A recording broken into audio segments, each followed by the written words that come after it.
ہر قسم کی حمد و ثنا اللہ رب العزت والجلال کے لیے جو ہم سب کا خالق و مالک ہے۔ لا تعداد بے شمار انگن درود و سلام سیدنا و سید الاولین والآخرین شفیع المذنبین رحمۃ للعالمین احمد مجتبی جناب محمد الرسول اللہ صلی اللہ علیہ وآلہ وسلم کی ذات گرامی پر حضرات گرامی، دو آیات میں نے آپ کے سامنے تلاوت کی ہیں۔ پہلی آیت مبارکہ میں اللہ رب العزت والجلال نے یہ ارشاد فرمایا ہے، افمن اتبع رضوان اللہ کمن باء بسخط من اللہ، کہ وہ بندہ جو اللہ کی رضا میں زندگی گزارتا ہے اور وہ بندہ جو اپنی مرضی کی زندگی گزارتا ہے، دونوں برابر نہیں ہیں۔ اللہ کی رضا میں زندگی گزارنے والے کے لیے اللہ رب العزت والجلال کی رضا اور اس کی رضوان ہے، اور اپنی منمانی کی زندگی گزارنے والے کے لیے اللہ رب العزت والجلال کا غضب ہے اور اس کا عذاب ہے۔ اللہ کی مرضی کے مطابق زندگی گزارنے والے کے لیے اللہ رب العالمین نے جنت تیار کر رکھی ہے جو نعمتوں کا گھر ہے، اور اپنی منمانی کر کے زندگی گزارنے والے کے لیے اس نے جہنم تیار کی ہے جو بہت ہی برا ٹھکانہ ہے۔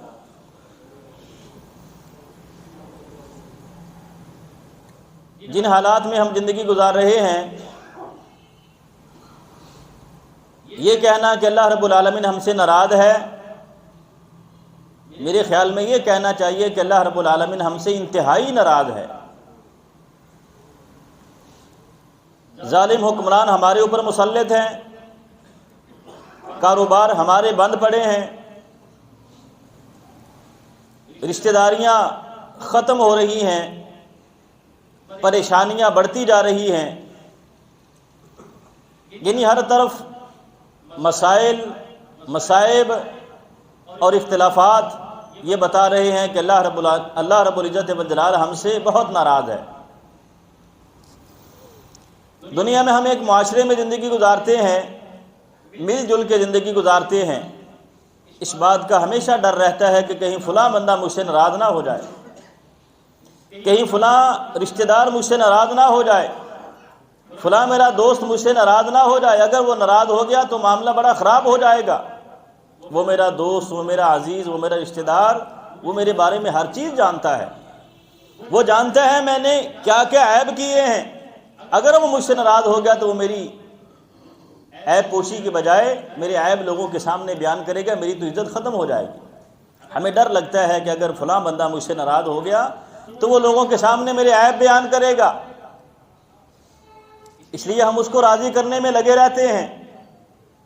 لیکن کبھی کسی بندے کو یہ خیال نہیں آتا، کبھی کسی بندے کو یہ تصور نہیں آتا، کبھی کسی کے ذہن میں یہ بات نہیں آتی ہے کہ اس بندے سے ڈر لگتا ہے کہ میرے عیب لوگوں کے سامنے بیان کرے گا، اور وہ ذات جو عالم الغیب والشہادہ ہے، جو علام الغیوب ہے، جو میرے ہر عیب کو جاننے والا ہے، اگر اس نے میرے عیب لوگوں کے سامنے بیان کر لیے تو میرا کیا بنے گا؟ اس سے ہمیں ڈر کیوں نہیں لگتا ہے؟ اس کو ہم کیوں نہیں راضی کرتے ہیں کہ اس کو راضی کر لیں؟ وہ ہمارے ہر عیب کو جانتا ہے۔ لوگوں کو راضی کرتے ہیں، بندوں کو راضی کرتے ہیں، بھائیوں کو راضی کرتے ہیں، دوستوں احباب کو راضی کرتے ہیں کہ وہ میرے عیبوں سے واقف ہے، اور جو تیرا ہر عیب جانتا ہے اس اللہ رب العزت والجلال کو ہم راضی کیوں نہیں کرتے؟ اگر کسی انسان کو یہ پتا ہو کہ میری پورے دن کی ڈائری اور یہ پورے دن کی رپورٹ میرے آفس میں میرے افسر کے پاس یا میرے باس کے پاس جائے گی، تو وہ سارا دن بڑے احتیاط سے گزارتا ہے تاکہ میری ڈائری اچھی جائے میرے افسر کے پاس، میرے باس کے پاس، کہیں وہ مجھ سے ناراض نہ ہو جائے۔ کبھی کسی کے ذہن میں یہ بات نہیں آتی، کبھی ہمارے تصور میں یہ بات نہیں آتی کہ ہم صبح سے لے کے شام تک اپنی مرضی کی زندگی گزارتے ہیں کہ میری بھی ہر روز کی ڈائری اللہ رب العزت والجلال کے پاس جاتی ہے۔ ہر روز کا تیرا نامہ اعمال، ہر روز کی تیری رپورٹ اللہ رب العزت والجلال کے حضور پیش ہوتی ہے۔ فرمایا عصر اور فجر کی نماز میں فرشتے جو کرامن کاتبین ہیں یہ تبدیل ہوتے ہیں، اللہ رب العزت والجلال کے حضور جا کے پیشی دیتے ہیں، تیرا نامہ اعمال اللہ کے حضور رکھتے ہیں جا کے۔ اللہ رب العالمین پوچھتے ہیں میرے بندے کو کیا کرتے پایا تم نے؟ اگر وہ نمازی ہے، نیک ہے، تو بتاتے ہیں کہ جب گئے تھے تب بھی نماز پڑھ رہا تھا، جب آئے تھے تب بھی نماز پڑھ رہا تھا۔ اللہ رب العالمین بندے سے راضی ہو جاتا ہے۔ اور اگر اللہ کا نافرمان ہے، اپنی مرضی کی زندگی گزارنے والا، اپنی منمانی کی زندگی گزارنے والا، تو فرشتے بتاتے ہیں کہ جب گئے تھے تب بھی تیری نافرمانی میں لگا ہوا تھا، جب آئے تھے تو تب بھی تیری نافرمانی میں لگا ہوا تھا۔ ایسے بندے پر پھر اللہ کا غضب نازل ہوتا ہے۔ ہمیں کیوں نہیں اللہ سے ڈر آتا؟ ہمیں کیوں اللہ رب العزت والجلال کو راضی کرنے کی چنتا لگتی ہے کہ ہم اپنے رب کو، پروردگار کو راضی کر لیں؟ وہ ہمارے ہر عیب سے واقف ہے۔ صحابہ اکرام رضوان اللہ علیہم اجمعین، مسجد نبوی بڑی چھوٹی تھی، صحابہ اکرام کی تعداد بڑھ گئی تھی۔ قیام اللیل کے لیے، رات کو تہجد کی نماز کے لیے باری لگانا پڑتی تھی کہ پہلے تم پڑھ لو، میں بعد میں پڑھ لوں گا۔ یہ وہ لوگ ہیں جن کو اللہ رب العزت والجلال نے فرمایا ہے کہ رضی اللہ عنہم ورضوا عنہ، اللہ ان سے راضی ہے، یہ اللہ سے راضی ہے۔ دنیا میں اللہ رب العالمین ان کو سند عطا کر دی ہے کہ تم سے تمہارا پروردگار راضی ہو گیا، تم اس سے راضی ہو گئے۔ اس کے باوجود یہ لوگ باری لگاتے ہیں کہ پہلے تم قیام اللیل کر لو، میں بعد میں کر لوں۔ اور ہم ہر گناہ بھی کرتے ہیں اور اتنے بے خوف ہیں کہ ہمیں پرواہ نہیں ہے کہ ہم نے اللہ کے حضور پیشی دینی ہے، ہمیں پتہ ہی نہیں ہے کہ ہم نے اللہ کے سامنے کھڑے ہو کے اپنی زندگی کا حساب دینا ہے۔ اگر بندے کو پتا ہو کہ میری ہر روز کی رپورٹ اللہ کے حضور پیش ہوتی ہے، تو پھر بندے کی حالت وہ ہوتی ہے۔ جناب محمد الرسول اللہ صلی اللہ علیہ وسلم سوموار اور جمعرات کا روزہ رکھا کرتے تھے۔ پوچھا کہ اللہ کے رسول یہ کیوں رکھتے ہیں؟ فرمایا کہ ہر روز کا نامہ مال بھی اللہ کے حضور پیش ہوتا ہے، ہفتہ وار سوموار اور جمعرات کو ہر بندے کا نامہ مال اللہ رب العزت والجلال کے حضور پیش کیا جاتا ہے۔ میں چاہتا ہوں کہ جب میرا نامہ مال اللہ کے حضور پیش ہو، میرے نامہ مال کے ٹائٹل پہ لکھا ہو کہ یا اللہ جب یہ نامہ مال ہم لے کر آئے تھے تو یہ تیرا بندہ روزے کی حالت میں تھا تاکہ میرا پروردگار مجھ سے راضی ہو جائے۔ ذرا تھوڑی دیر کے لیے سوچیں، اگر کسی ایسے بندے کا نامہ مال جب اللہ کے حضور پیش ہوگا، جو اللہ کے ساتھ شرک کرنے والا، اللہ کے ساتھ غیر اللہ کو پوجنے والا، غیر اللہ کے سامنے سر جھکانے والا بندہ، جب اس کا نامہ ہمارا اللہ کے حضور جائے گا، اس کے پہلے صفحے پر لکھا ہوگا، فرشتے یہ بتائیں گے اللہ رب العزت والجلال کو کہ یا اللہ یہ وہ بندہ ہے جو تیرے سامنے سر نہیں جھکاتا ہے، در در پہ جا کے سر جھکاتا ہے۔ کہ اللہ رب العزت والجلال کو غصہ نہیں آئے گا؟ میرا کھا کے، میرا پہن کے، میری زمین پہ چل کے، میرے آسمان کے نیچے زندگی گزار کے، میری نعمتیں استعمال کر کے، زندگی میں نے دی ہے، جسم میں نے دیا ہے، نعمتیں میں نے دی ہے، اور تم میرے ساتھ کسی اور کو شریک ٹھہراتا ہے؟ کہ اللہ رب العزت والجلال کو غصہ نہیں آئے گا؟ اللہ کا غضب پھر اس بندے پہ نازل نہیں ہوگا جو اللہ کو چھوڑ کر غیر اللہ کے سامنے سر جھکاتا ہے؟ ایسے بندے کا نامہ مال جب اللہ کے حضور پیش ہوتا ہے تو پھر اللہ رب العالمین کو بڑا غصہ آتا ہے۔ جو اللہ کے ساتھ شرک کرنے والا، غیر اللہ کے سامنے سر جھکانے والا،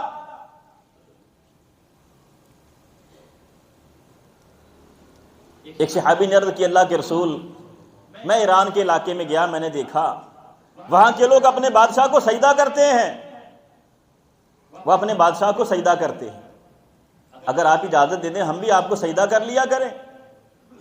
کیا فرمایا تھا جناب محمد الرسول اللہ صلی اللہ علیہ وسلم؟ فرمایا ابھی میں زندہ ہوں، اگر میں مر جاؤں، اللہ کے پاس چلا جاؤں، میرے مرنے کے بعد میری قبر بن جائے تو میری زندگی میں کیا، میرے مرنے کے بعد میری قبر پر بھی تمہیں سجدہ کرنے کی اجازت نہیں۔ میں اس بات کی اجازت نہیں دیتا کہ تم اللہ کے ساتھ شرک کرو، اس لیے کہ اللہ رب العزت والجلال نے اپنے پیغمبر کو ایسے الفاظ سے پکارا، لَإِنْ أَشْرَكْتَ لَيَحْبَطَنَّ عَمَلُكَ وَلَتَكُونَنَّ مِنَ الْخَاسِرِينَ۔ اے میرے پیغمبر تو محبوب ہے میرا، تو امام الانبیاء ہے، انبیاء کا سردار ہے، تیرا مقام و مرتبہ بہت زیادہ ہے، لیکن اگر تو بھی میرے ساتھ شرک کرے گا میں تیرے بھی اعمال کو برباد کر دوں گا۔ اصل میں ہمیں سمجھایا جا رہا ہے، کیا جناب محمد رسول اللہ سے یہ توقع کی جا سکتی ہے کہ اللہ کے ساتھ کبھی شرک کریں گے؟ جو ساری زندگی اللہ کی توحید کی دعوت دیتے رہے، جنہوں نے اپنا سب کچھ قربان کر دیا اللہ رب العزت والجلال کی توحید کے لیے، کیا ان سے یہ توقع کی جا سکتی ہے کہ وہ اللہ کے ساتھ شرک کریں گے؟ یہ تو ہمیں سمجھایا جا رہا ہے، امت محمدیہ کے لوگوں، جس نبی کا کلمہ پڑھا ہے اگر وہ بھی اللہ کے ساتھ شرک کرے گا تو اس کے بھی اعمال برباد ہو جائیں گے۔ تمہاری کیا حیثیت ہے؟ اگر تم اللہ کے ساتھ کسی اور کو غیر کرو، کسی اور غیر کو اللہ کے ساتھ شریک ٹھہراؤ گے تو اللہ تمہارے بھی اعمال کو برباد کر دے۔ بنی اسرائیل پر اللہ رب العزت والجلال نے کتنی نعمتیں برسائی، لیکن ان کی حالت یہ ہے کہ اپنے نبی سے کہتے ہیں کہ ہمیں بھی ایک معبود بنا دیں جس کو ہم پوجا کریں۔ اللہ رب العزت والجلال نے سزا کیا دی؟ فرمایا کہ تم ایک دوسرے کو قتل کرو، 70,000 لوگوں کو قتل کیا آپس میں. تب فرمایا کہ اب میں نے تمہاری توبہ قبول کی ہے، لیکن یہ بھی میرا احسان ہے کہ میں نے تمہاری توبہ کو قبول کر لیا ہے، اس لیے کہ تمہارا گناہ بہت بڑا ہے کہ تم نے میرے ساتھ شرک کیا ہے. ایمانداری سے بتائیں، جب کسی بندے کا نامہ اعمال اللہ کے حضور پیش ہو اور اس کے پہلے صفحے پہ لکھا ہو کہ یا اللہ یہ وہ بندہ ہے جو تیری زمین پر رہ کر سودی کاروبار کرتا ہے، حرام کما کے کھاتا ہے، اپنی اولاد کو حرام کھلاتا ہے، سود کا کاروبار کرنے والا، سودی کاروبار کرنے والا، کیا اللہ کو غصہ نہیں آئے گا؟ ہم اللہ کو ناراض کر کے اللہ سے مدد مانگتے ہیں، اللہ کے ساتھ جنگ کا اعلان کر کے پھر اللہ کو پکارتے ہیں کہ ہماری مدد کر. اللہ کہتا ہے یہ کیسی بات ہے؟ میرے ساتھ ہی جنگ کا اعلان کر کے مجھ سے مدد مانگتے ہو، مجھ کو پکارتے ہو، میرے سامنے دامن پھیلاتے ہو، پھر تمہاری دعائیں کیسے قبول ہوں گی؟ تمہاری دعائیں کیسے قبول ہوں گی جب تم نے تو میرے ساتھ جنگ کا اعلان کر دیا ہے؟ کیا اللہ کو غصہ نہیں آتا ہے جب انسان سودی کاروبار کرتا ہے؟ جناب محمد الرسول اللہ صلی اللہ علیہ وسلم نے فرمایا سود کھانے والے پر، کھلانے والے پر، اس پر گواہ بننے والے سارے لوگوں پر اللہ رب العزت والجلال کی لعنت. لیکن آج ہم نے روپے پیسے کو اور دولت کو اپنا ماں باپ سمجھ رکھا ہے. یہ دنیا کی دولت ہمارے لیے ماں باپ کی حیثیت رکھتا ہے. کوئی پرواہ نہیں ہمیں کہ کہاں سے آتا ہے، کیسے آتا ہے، بس پیسہ آنا چاہیے. میرے پاس گاڑی ہو، بنگلہ ہو، گھر ہو، دنیا کی ساری نعمتیں ہوں، لیکن کیسے آئیں، کہاں سے آئیں، یہ کوئی پرواہ نہیں ہے. حالت یہ ہے کہ اللہ کے ساتھ جنگ کا اعلان کیا ہے، سودی کاروبار ہے، اور پھر اللہ کے سامنے دعائیں کرتے ہیں اور کہتے ہیں کہ ہماری دعائیں قبول نہیں ہوتی ہیں. جب تیرا نامہ اعمال اللہ کے حضور پیش ہوتا ہے، اس پر لکھا ہوتا ہے کہ یا اللہ یہ سودی کاروبار کرنے والا ہے، کہ تو اللہ کو غصہ نہیں آتا ہے؟ اللہ کہتا ہے چھوٹے چھوٹے گناہ تو میں تمہارے وضو سے معاف کر دیتا ہوں، نماز سے معاف کر دیتا ہوں، ذکر و اذکار سے معاف کر دیتا ہوں، صدقہ خیرات سے معاف کر دیتا ہوں، لیکن تم میرے ساتھ جنگ کر کے مجھ سے گناہ معاف کرواتے ہو، میرے ساتھ جنگ کا اعلان کر کے مجھ سے معافیاں مانگتے ہو، مجھے جنگ کے لیے للکار کے مجھے مقابلے میں کھڑا کر کے پھر میرے سامنے دامن پھیلاتے ہو. میں کیسے تمہاری دعاؤں کو قبول کروں؟ ایمانداری کی بات یہ ہے کہ آج ہم یہ جو جن حالات سے گزر رہے ہیں، معلوم یہ ہوتا ہے کہ ہمارا پروردگار ہم سے بہت ناراض ہو چکا ہے. ہمارے گناہ ایسے ہیں، ہماری نافرمانیاں ایسی ہیں کہ اللہ رب العزت والجلال ہم سے ناراض ہو چکا ہے. اللہ سے معافی مانگیں، اللہ کے حضور گڑ گڑائیں، روئیں، اللہ سے اپنے گناہوں کی معافی مانگیں اور اللہ رب العزت والجلال کو راضی کریں. اللہ کو ناراض کرنا بڑا مشکل ہے، اور راضی کرنا اتنا آسان ہے. پانی کا ایک گھونٹ پی کے بندہ الحمدللہ کہتا ہے تو اللہ رب العالمین راضی ہو جاتا ہے. اتنا آسان کام، اس کے باوجود ہم اپنے پروردگار کو راضی نہ کر سکے تو کیسی بد نصیبی کی بات ہے. کھانا کھا کے بندہ پیٹ اپنا بھرتا ہے. جناب محمد الرسول اللہ صلی اللہ علیہ وسلم فرماتے ہیں اگر پیٹ بھرنے کے بعد، کھانا کھانے کے بعد بندہ یہ کہہ دے الحمدللہ الذی اطعم ھذا الطعام ورزقنی من غیر حول منی ولا قوت، فرمایا اللہ رب العزت والجلال بندے کے پچھلے سارے گناہ معاف کر دیتا ہے. اتنا آسان کام اللہ رب العزت والجلال کو راضی کرنا ہم سے یہ ہو نہیں پاتا، اور اس کو ناراض کر رہے ہیں جو مشکل کام ہے. اگر ہم چاہتے ہیں کہ ہمارا حالات بدل جائیں تو اللہ رب العزت والجلال کو راضی کریں. اب آئیں دوسری آیت مبارکہ کی طرف. اللہ رب العزت والجلال نے فرمایا ذالک بانہم لا یصیبہم ظمأ ولا نصب ولا مخمصۃ فی سبیل اللہ. فرمایا کہ یہ کیا ہو گیا مدینے کے لوگوں کو، آس پاس کے لوگوں کو، یہ جہاد کے لیے نہیں جاتے ہیں، یہ جہاد کے لیے نہیں نکلتے ہیں. کیا انہیں معلوم نہیں ہے کہ جہاد بہت بڑی عبادت ہے، اتنی بڑی عبادت ہے کہ اس کے مقابلے میں کوئی عبادت نہیں. اتنی بڑی عبادت، یہ اسلام کی کوہان ہے، چوٹی ہے اسلام کی، اتنی بڑی عبادت ہے. ایک صحابی آیا، عرض کہ اللہ کے رسول دلنی علی عمل، کسی ایسے عمل پر مجھے رہنمائی کریں یعدل فی سبیل اللہ، جو اللہ کے راستے میں جہاد کرنے کے برابر ہو. مجھے اللہ کے راستے میں نہ نکلنا پڑے، جہاد کے لیے نہ جانا پڑے، مشقتیں مصیبتیں نہ اٹھانی پڑیں، تو ایسا عمل بتا دے جو جہاد کے برابر ہو. جناب محمد الرسول اللہ صلی اللہ علیہ وسلم نے فرمایا میرے دین میں کوئی ایسا کام نہیں ہے کہ جو جہاد کے برابر ہو. اس نے پھر عرض کی اللہ کے رسول کو ایسا عمل بتا دیں کہ مجھے تکلیفیں مصیبتیں پریشانیاں نہ اٹھانی پڑیں، لمبا سفر نہ کرنا پڑے. ایسا عمل بتا دیں کہ جو عمل کرنے سے مجھے جہاد کے برابر ثواب مل جائے. فرمایا میرے دین میں کوئی ایسا کام نہیں. اس نے تیسری مرتبہ پھر یہی بات عرض کی. اللہ کے رسول نے فرمایا کیا تو یہ کر سکتا ہے کہ ایک مجاہد اپنے گھر سے نکلے اور جب تک وہ گھر میں واپس نہیں آتا ہے، مہینہ گزر جائے، 2 مہینے گزر جائے، سال گزر جائے، 2 سال گزر جائے، اس کے گھر سے نکلنے سے لے کر اس کے گھر کی واپسی تک تو دن کو روزہ رکھے اور رات کو ساری رات کا قیام کرے، کیا کر سکتا ہے؟ اس نے کہا اللہ کے رسول یہ تو بڑا مشکل ہے۔ فرمایا پھر جہاد کے برابر کوئی کام نہیں، اگر ہوتا تو یہ ہوتا۔ اچھا یہاں یہ بات سمجھنے والی ہے، نبی علیہ الصلوۃ والسلام نے فرمایا جو کسی مجاہد کو تیار کرتا ہے ایسے ہے جیسے اس نے جہاد کیا، ایسے ہے جیسے اس نے جہاد کیا۔ اور اس حدیث میں آپ نے فرمایا کہ جہاد کے برابر کوئی عمل نہیں ہے۔ اس میں سمجھنے کی بات یہ ہے کہ عمل کرنا اور عمل کے برابر ثواب لینا دونوں الگ الگ چیزیں ہیں۔ عمل کرنا اور بات ہے، عمل کے برابر ثواب حاصل کرنا یہ اور بات ہے۔ نبی علیہ الصلوۃ والسلام نے فرمایا کہ جو بندہ مسجد قباء میں 2 نفل 2 رکعت پڑھ لیتا ہے، اللہ رب العالمین اس کو اتنا ثواب دیتا ہے جیسے اس نے میرے ساتھ عمرہ کیا، یعنی عمرے کا ثواب مل جاتا ہے اس بندے کو۔ اب بندہ عمرہ نہ کرے اور مسجد قباء میں 2 رکعت نماز پڑھ لے تو کیا عمرہ ہو جائے گا؟ عمرے کا ثواب اور بات ہے، لیکن عمرہ کرنے سے ہوگا۔ آپ نے فرمایا جو بندہ سورہ اخلاص قل هو اللہ پڑھتا ہے اسے 10 سپاروں کے برابر ثواب مل جاتا ہے۔ اب سورہ اخلاص پڑھنا اور بات ہے، 10 سپاروں کا ثواب مل جائے گا، لیکن 10 سپارے پڑھنا یہ اور بات ہے، دونوں عمل الگ الگ۔ ایسے فرمایا کہ مجاہد کو تیار کرنا یہ الگ بات ہے، ثواب مل جائے گا، لیکن جہاد اور بات ہے، عملی اعتبار سے میدان میں اترنا، کفار کا مقابلہ کرنا، ان کو مارنا یا خود مر جانا، شہید ہو جانا، یہ دونوں الگ الگ باتیں ہیں۔ ثواب ملنا اور بات ہے، عمل کرنا اور بات ہے۔ آپ نے فرمایا میرے دین میں ایسا کوئی عمل نہیں جو جہاد کے برابر ہو۔ اللہ رب العزت والجلال نے فرمایا ذالک بانہم لا یصیبہم ظمأ ولا نصب ولا مخمصۃ فی سبیل اللہ۔ اتنی بڑی عبادت ہے نماز، مکمل نماز کے بارے میں اللہ رب العزت والجلال نے بتا دیا کہ یہ گناہوں سے معافی کا سبب بنتی ہے، لیکن الگ الگ نہیں بتایا کہ قیام کرو گے تو یہ ثواب ملے گا، رکوع میں جاؤ گے تو یہ ثواب ملے گا، سجدے کا یہ ثواب ملے گا۔ اور جہاد ایسی عبادت ہے کہ جس کے بارے میں جناب محمد الرسول اللہ صلی اللہ علیہ وسلم نے پوری وضاحت کے ساتھ بیان کیا۔ بندہ گھر سے نکلتا ہے تو فرمایا اس کا نامہ اعمال شروع ہو جاتا ہے، نیکیاں شروع ہو جاتی ہیں۔ گھر سے نکلا، فرمایا گھر سے پاؤں باہر رکھتا ہے تو اس کا نامہ اعمال نیکیوں والا شروع ہو جاتا ہے۔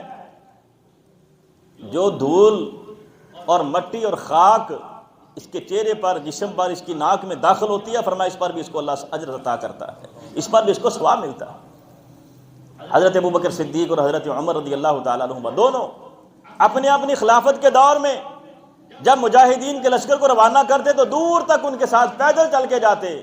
وہ عرض کرتے امیر المومنین آپ یہ کیا کرتے ہیں؟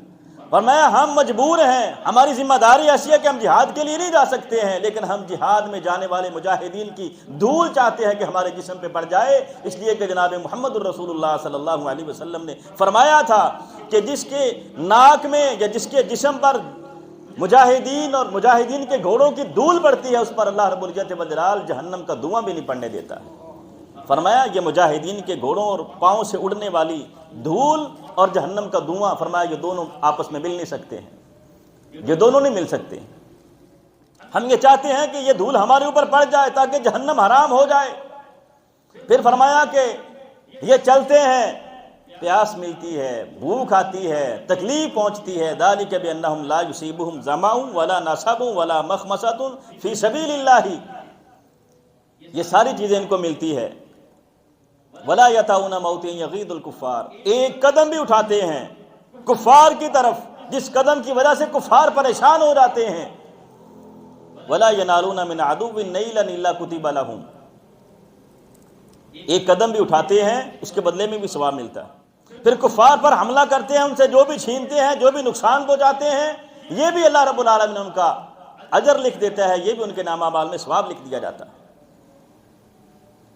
فرمایا سفر کرتے جا رہے ہیں، کہیں بلندی آ گئی، سفر کرتے کرتے بلندی آ گئی، بلندی پر چڑھے، پھر بلندی سے نیچے اترے، فرمایا یہ چڑھنے کا بھی ثواب ملتا ہے، نیچے اترنے کا بھی ثواب ملتا ہے۔ اپنی سواری جو جہاد کے لیے تیار کی اس کو جو بھی کھلایا پلایا، فرمایا جس کے اندر گیا وہ بھی اور جس کے اندر سے باہر آیا وہ بھی، سارا اللہ رب العالمین قیامت والے ان ترازو میں رکھ کر ان کو اس کے برابر نیکیاں عطا فرمائے۔ تو اللہ رب العالمین فرماتے کیا ہو گیا ان لوگوں کو، اتنی بڑی عبادت، اللہ کے راستے میں جہاد کرنا، اللہ کے راستے میں نکلنا، مجاہد بننا، اس سے یہ لوگ کتراتے ہیں، اللہ کے راستے میں جہاد نہیں کرتے ہیں، کیا بات ہے، ایسا عظیم کام ہے۔ فرمایا یہ نکلتے ہیں، تکلیفیں، مصیبتیں، پریشانیاں آتی ہیں، ان کے برابر ان کو ثواب ملتا ہے، پھر کافروں کے ساتھ مقابلہ ہوتا ہے، فَيَقْتُلُونَ وَيُقْتَلُونَ، یہ ان کو مارتے ہیں، وہ ان کو مارتے ہیں۔ فرمایا جس نے کسی کافر کو مار دیا، فرمایا یہ دونوں جہنم میں یہ دونوں ایک ساتھ جنت میں نہیں جا سکتے ہیں۔ یہ بات کہہ کر جناب محمد الرسول اللہ صلی اللہ علیہ وسلم نے بتا دیا کہ کافر کو مارنے والا جنتی ہے اور کافر اس کے ساتھ کبھی جنت میں نہیں جا سکتا ہے۔ گویا کہ جنت کی ضمانت دے دی آپ نے، اور فرمایا یہ مجاہد، اللہ کے راستے میں نکلنے والا، اللہ کے راستے میں جان کی قربانی دینے والا، فرمایا اس کو تیر لگتا ہے، تلوار لگتی ہے، گولی لگتی ہے، یہ اللہ کے راستے میں شہادت پاتا ہے، فرمایا ابھی اس کے خون کا قطرہ زمین پر نہیں گرتا ہے، اللہ رب العالمین اس کی زندگی کے سارے گناہوں کو معاف کر دیتا ہے۔ فرمایا اس کی موت سے پہلے اللہ رب العزت والجلال شہید آدمی کو، مجاہد آدمی کو موت سے پہلے اللہ رب العزت والجلال جنت میں اس کا گھر دکھا دیتا ہے۔